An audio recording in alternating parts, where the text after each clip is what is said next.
சமூகத்தில் பங்குதாரர்களை திரட்டி பள்ளி மேலாண்மை குழு, சமூக தணிக்கை மற்றும் பெற்றோர்கள் மூலம் வளங்களை திரட்டுதல் போன்ற பல்வேறு பள்ளி மேம்பாட்டு நடவடிக்கைகளில் ஈடுபட்டுள்ளேன். குறிப்பாக நம்ம ஸ்கூல் ஃபவுண்டேஷன் துவங்கும்போது அந்த நம்ம ஸ்கூல் ஃபவுண்டேஷன் திட்டத்தை தமிழ்நாட்டிலே வேறு எந்த பள்ளியில் சிறப்பாக கொண்டாடினார்களோ தெரியவில்லை.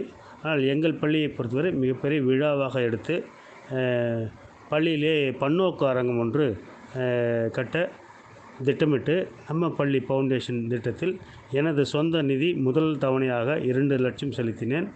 அதைத் தொடர்ந்து மீண்டும் 1 லட்ச ரூபாய் செலுத்தி அந்த பன்னோக்கு அரங்கம் கட்டி வருகிறேன்.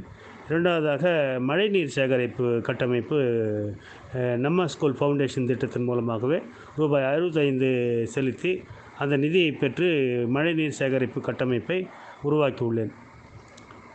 நவீன கழிப்பறையும் கட்டியுள்ளேன். ஒரு முன்மாதிரியான ஒரு கழிப்பறை.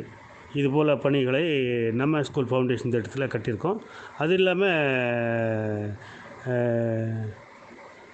பள்ளி மேலாண்மை குழு மூலமாக நூலகம் அமைப்பதற்காக மாவட்ட காவல்துறை கண்காணிப்பாளராக இருந்த ஐயா திரு பகல்வன் அவர்கள் 1 லட்சம் ரூபாய் மதிப்பில் 3 பீரோக்களையும் அந்த பீரோக்கள் நிறைய நூல்களையும் பெற்று பள்ளி நூலகத்திற்கு உதவினார்.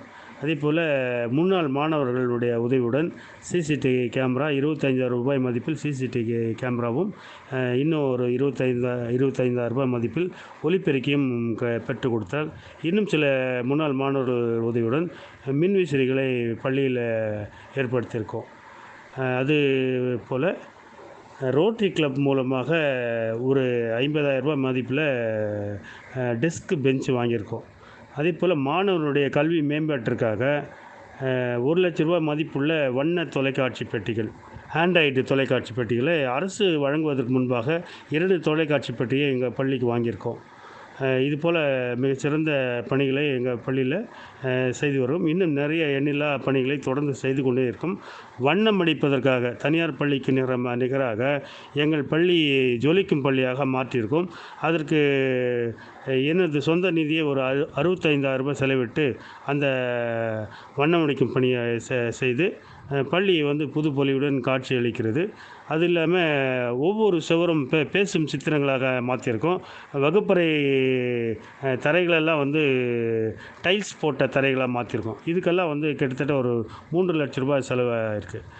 பல்வேறு பணிகளை செய்ததுனால சமீபத்தில் பள்ளி மேலாண்மை குழு எந்த பள்ளியில் சிறப்பாக செய்தார்களோ அவர்களுக்கு பரிசு கொடுக்கும் நிகழ்ச்சியில் காஞ்சிபுரத்திலே நடந்த பள்ளி சீரமைப்பு மாநாட்டில் எங்கள் பள்ளியை சார்ந்த முன்னாள் மாணவர் அந்த பரிசை அமைச்சர் மாண்புமிகு உதயநிதி அவருடைய திருக்கரங்களால் அந்த நினைவு பரிசை பெற்றார் என்பதை குறிக்கிறேன்.